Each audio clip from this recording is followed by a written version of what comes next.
Goodness to you, it's Sporty King, and welcome to Gift Friday. Okay, I created it because so often we hear TGIF. Thank God it's Friday. But I say, what allure does Friday have to the person who took their last breath on Thursday, or any day before that for that matter? So I've learned to use what I learned to use from Psalm 92 and 2. And that is, it is good to proclaim your unfailing love in the morning, your faithfulness in the evening. Thus, instead of TGIF, I use TGIT. Not thank God it's Thursday, but thank God it's today. And then TGIT, thank God it's tonight. Thus, I get to add another lesson I learned from my favorite novel, the Bible, in Matthew 6 and 34. So don't worry about tomorrow, for tomorrow will bring its own worries. Thank God it's tonight. Today's trouble is enough for today. Thank God it's today. You see, it doesn't matter what order you say it in, because in fact, darkness always comes before the light. And that allows us to move us into realizing that what we can do is have an alternate use for TGIF, and that is trusting God is free. Think about it. What does it cost you to experience the greatest gift of every day, the gift of waking up? Doesn't cost you a dime. So therefore, what we can faithfully move into is recognizing that when we take those letters, TGIF, and we shift them around, let's move the T from the front to the end, and we get gift, what we should really be thanking God for every day, the gift of another day. In other words, GIFT, God is for today.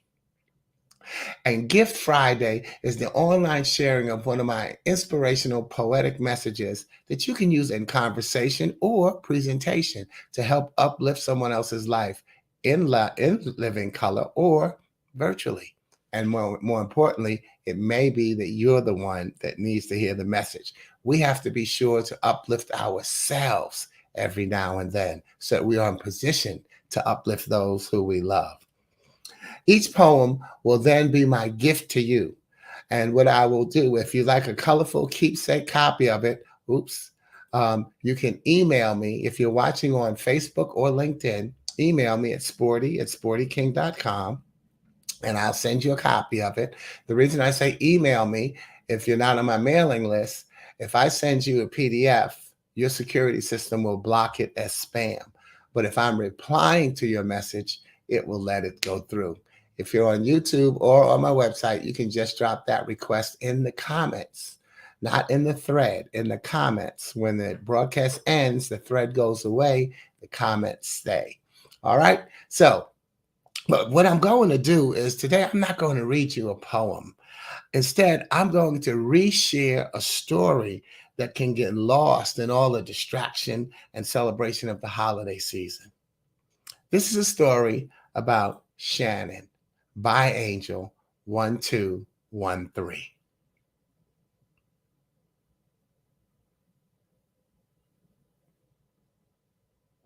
Shannon could hear the footsteps behind her as she walked toward home. The thought of being followed made her heart beat faster. You're being silly, she told herself. No one is following you. But to be safe, she began to walk faster. But the footsteps seemed to keep up with her pace. She was afraid to look back, and she was glad she was almost home. Shannon said a quick prayer, God, please get me home safe. She saw the porch light burning, and she leaned against the door for a moment, relieved to be in the safety of her home. She glanced out the window to see if anyone was there. The sidewalk was empty. After tossing her books on the sofa, she decided to grab a snack and get online. She logged on under her screen name, ByAngel1213. She checked her buddy list and saw that GoTo123 was on. She sent him an instant message. Hi, I'm glad you're there. I thought someone was following me home today. It was really weird. Go to123 said, LOL. You watch too much TV. Why would someone be following you? Don't you live in a safe neighborhood? Of course I do, LOL. I guess it was my imagination because I didn't see anyone when I looked out. Unless you gave your name out online. You haven't done that, have you? Of course not. I'm not stupid, you know. Well, did you have a softball game after school today? Yes, and we won.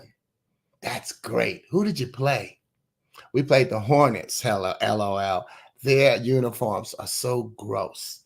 They look like bees. What's your team called? We are the Charlotte Cats.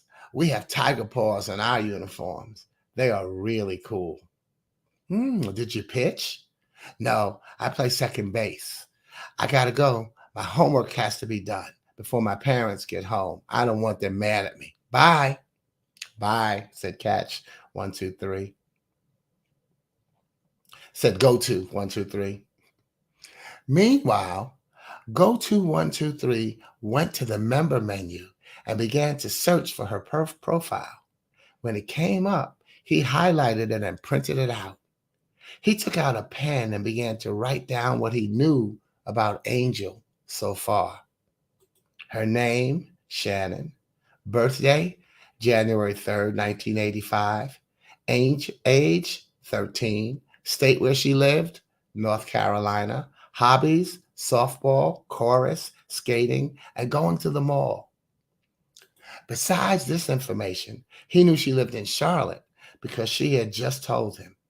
He knew she stayed by herself until 6:30 every afternoon until her parents came home from work. He knew she played softball on Thursday afternoon on the school team, and the team was named the Charlotte Cats. Her favorite number, 7, was printed on her jersey. He knew that she was in the 8th grade at Charlotte Junior High. She had told him all this in the conversations they had online. He had enough information to find her now. Shannon didn't tell her parents about the incident on the way home from the ballpark that day. She didn't want them to make a scene and stop her from walking home from softball games. Parents are always overreacting, and hers were the worst. It made her wish she was not an only child. Maybe if she had brothers and sisters, her parents wouldn't be so overprotective. By Thursday, Shannon had forgotten about the footsteps following her. Her game by the following Thursday, her game was in full swing when suddenly she felt someone staring at her. It was then that the memory came back. She glanced up from her second base position to see a man watching her. He was leaning against the fence behind first base, and he smiled when she looked at him. He didn't look scary, and she quickly dismissed the fear she had felt. After the game, he sat on a bleacher while she talked to the coach. She noticed his smile again as she walked past him. He nodded, and she smiled back. He noticed her name on the back of her shirt. He knew he had found her. Quietly, he walked a safe distance behind her. It was only a few blocks to Shannon's house. And once he saw where she lived, he quickly returned to the park to get his car. Now he had to wait. He decided to get a bite to eat until the time came to go to Shannon's house. He drove to a fast food restaurant and sat there until time to make his move. Shannon was in her room later that evening when she heard voices in the living room. "Shannon, come down here," her father called. He sounded upset, and she couldn't imagine why. So let me go back. "Shannon, come down here," her father called. He sounded upset, and she couldn't imagine why. She went into the room to see the man from the ballpark sitting on the sofa. "Sit down," her father began. "This man has just told me a most interesting story about you." Shannon sat back. How could he tell her parents anything? She had never seen him before until today.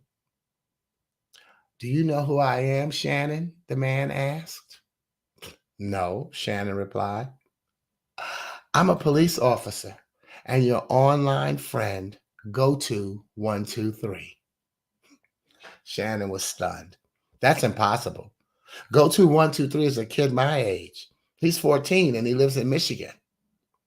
The man smiled. I know I told you all that, but it wasn't true. You see, Shannon, there are people online who pretend to be kids. I was one of them. But while others do it to find kids and hurt them, I belong to a group of parents who do it to protect kids from predators. I came here to find you, to teach you how dangerous it is to talk to people online. You told me enough about yourself to make it easy for me to find you. Your name, the school you went to, the name of your ball team, and the position you play. The number and name on your jersey just made finding you a breeze. Shannon was stunned. You mean you don't live in Michigan? He laughed. No, I live in Charlotte. It made you feel safe to think I was far away, didn't it? She nodded. I had a friend whose daughter was like you, only she wasn't as lucky. The guy found her and murdered her while she was home alone. Kids are taught and Kids are taught not to tell anyone when they are alone, yet they do it all the time online. The wrong people trick you into giving out information a little here and there online. Before you know it, you have told them enough for them to find you without realizing you have done it. I hope you've learned a lesson from this and won't do it again. Tell others about this so they will be safe too. Shannon said, it's a promise.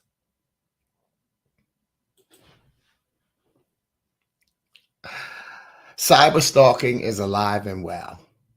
Crime doesn't sleep.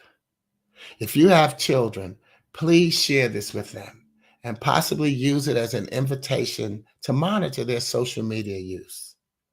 Perhaps understanding that you're working together rather than feeling like you're invading privacy will be clearer after hearing or reading this story.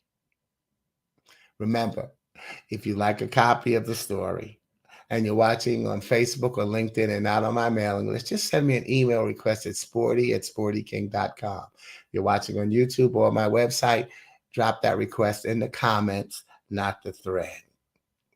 I'm Sporty King, and I wish you a happy Gift Friday. Have a safe weekend, and always know that God is for today. Thank you. God bless you. And happy 1 week before Christmas. Oh, 1 week before Christmas. This is pre 1 week before um 1 week before Christmas Eve. All right, thanks and God bless you. Hey, what's going? Hey, Jalisa, and congratulations. I love you too. Congratulations on all you're doing and being a great mom. And especially this is an opportunity for you to share that. And hey, what's going on, Smitty? Have a blessed holiday season to you. Merry Christmas and a happy new year as well. God bless everyone who's watching the video, and know that God is absolutely for today. Y'all take care. Over and out. Ciao.